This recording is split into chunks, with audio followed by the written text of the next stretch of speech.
So the holidays are here, and with that comes so many food choices. Whether you're going to a holiday event for work or to see your family, food is everywhere. And that can make it really stressful when you're trying to meet your health goals this holiday season. But there are some simple tricks that you can use every day to eat what you love this holiday season and still meet your health goals. So stay tuned.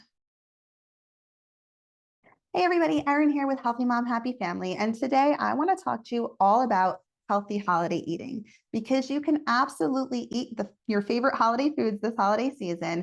You don't have to give them up, and we can still keep our health goals and our blood sugar in check. And I'm going to give you 5 ways to do it. Now, just a reminder before we jump in, if you like today's video, if you want more tips and tricks on managing blood sugar and type 2 diabetes, the recipes and easy life hacks, make sure to subscribe and hit that notification bell so you never miss a new video. All right, so let's dive in with the 5 tips that you can incorporate this holiday season to keep your blood sugar in check and still eat what you love. So my first tip is, and I know so many of us make this mistake, is that if you are going to a holiday event or a party, do not skip meals and snacks throughout the day to save up your calories for that holiday meal. It's actually the worst thing you can do, and it is going to backfire big time. Because what happens is you will be ravenous or hangry by the time you get to that event, and you are going to eat way more than you would have if you had just eaten throughout the day. Plus, if we eat too much at once, you know that that is a recipe to spike blood sugar. So instead, what I want you to do is don't skip meals and snacks, but focus on high volume, low calorie snacks and meals throughout the day. There's a few ways to do this. So one of my favorites, if you're thinking about snack foods, consider air pop popcorn. 3 cups has only 100 calories, 15 grams of carb, and 3 grams of fiber. So it is a really great blood sugar friendly choice. Or if you're on the go, a handful of nuts is a great option. Nuts are packed with protein, fat, and fiber, so you get that trio of nutrients that really helps to balance blood sugar and your appetite, and it's really portable. A simple handful is all you need. Or focus on getting more fruits and vegetables onto your plate. Because let's face it, most of us do not eat enough fruits and vegetables. So adding bulk to your meal with vegetables, fruits, even having a vegetable tray out where you see it during the day and you can grab that as a snack option. That is a great way to sustain your appetite, to really balance blood sugar, and make sure that when you arrive at the holiday party, you're not ravenous and you can make better choices. All right, so let's talk about tip number 2, because tip number 2 is all about bringing a healthy, nutritious side dish or an entree to the holiday meal. Now, this is not to suggest that you should just bring your own food to a holiday meal and eat nothing else. That's not what I'm suggesting at all. But if you offer to bring a nutritious dish, you know that there's offerings at the party that are good for you, that are good for blood sugar, that you can fill some of your plate with, and that is going to help you to control the portions of the other food offerings. So you can offer to bring a side of roasted vegetables. These are crispy green beans. I made these in the oven. You just add a little bit of breading, bake them, delicious. Everyone loves them, but they're great for blood sugar too. Or a side salad. You know, vegetables a lot of times are in short supply at holiday parties, but a big side salad, always a hit. And it's really easy to add this to your plate to give some bulk, get some fiber in there to help manage your blood sugar as well. And I mean, this couldn't be easier. I just put some spinach, some sliced strawberries, cucumbers, little pumpkin seeds, and then you can bring a dressing or you can dress it before you go. Really, really simple. But think about what sides you can offer and bring with you so that you know there's some nutritious options there. All right, so my third tip is to focus on balance at the holiday meal. Now, what I want you to do is right now, tell yourself you are not going to deprive yourself. This is the holidays. It is okay to eat some of your favorite foods, but we have to think about moderation and portion control, because too much of certain foods can really spike blood sugar, and then you're not going to feel your best throughout the holidays either. So when I arrive at a party, I like to think about visualizing my plate divided into 3 equal sections. Now, here you can see I actually drew that on this plate for you. I don't suggest that you're drawing on your holiday plate, but visualize 3 equal sections. And this is your blood sugar balance formula when you go to a holiday party. I want you to fill 1/3 of your plate with some kind of high fiber, low calorie option. Usually this is vegetables. So you can see here I have a lot of roasted vegetables, but it might even be some fruit off the fruit and vegetable tray, or, you know, other offerings there, side salad. But this section right here, low calorie, lots of fiber. So really your fruit and vegetable section. Our second section is protein. because remember, protein takes longer to digest. It helps to balance blood sugar. It also helps to regulate appetite. So depending on the protein options, this could be a roast, this could be turkey, it could be ham, it could be a vegan or vegetarian offering like tofu. Just get the protein on your plate here.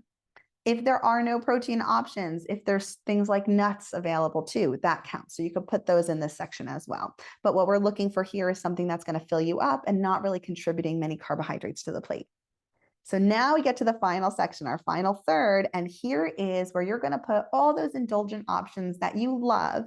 But because we're keeping it to 1/3 of our plate, we're going to have a little bit of everything we love, but we're not going to overdo the portions.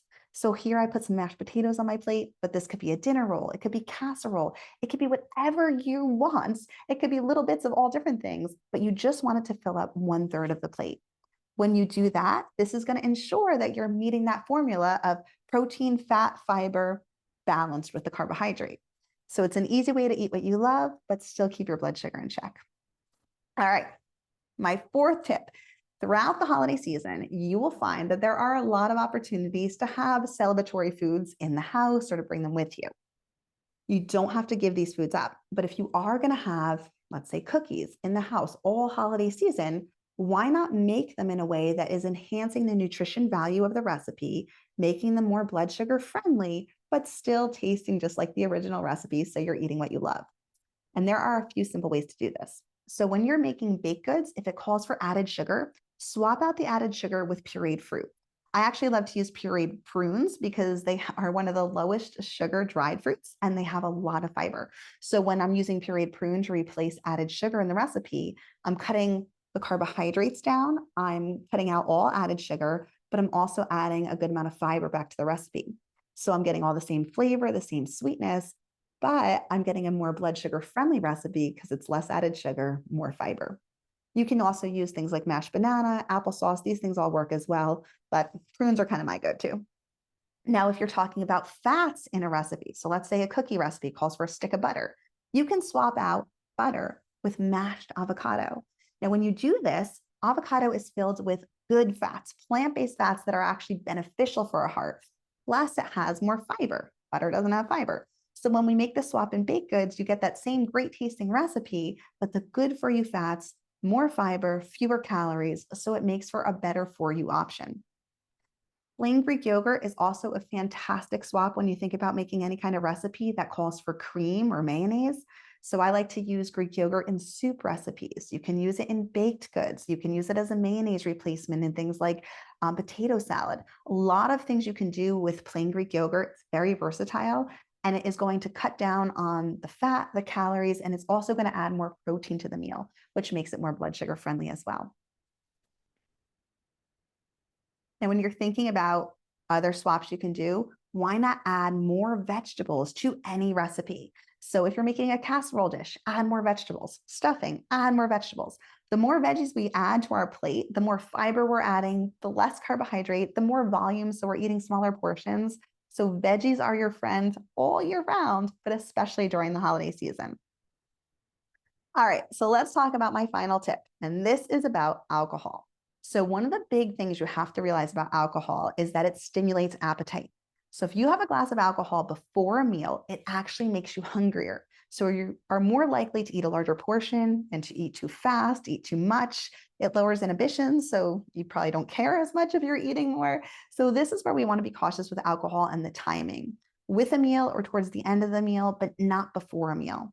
Also, from a blood sugar perspective, alcohol initially can drop blood sugar before it raises it. So you have a greater risk of hypoglycemia if you're drinking on an empty stomach. So always with a meal.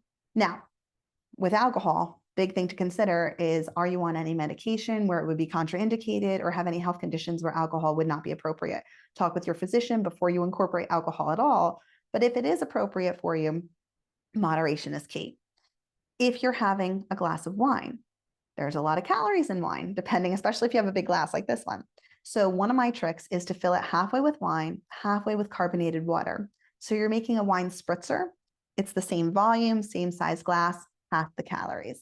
And you can do the same thing with mixed drinks as well. You can use sugar-free mixers instead of sugary mixers. It's going to cut down substantially on the calories and the impact on blood sugar. So those are my 5 simple tips that you can implement today to get through this holiday season and eat what you love, but still keep your blood sugar in check and still meet your health goals. So I want to hear from you. What are the tips that you're going to incorporate this holiday season? Let me know in the comments below. And if you like today's video, don't forget to subscribe and hit that notification bell so you never miss new tips, tricks, and recipes. Thanks so much for having me.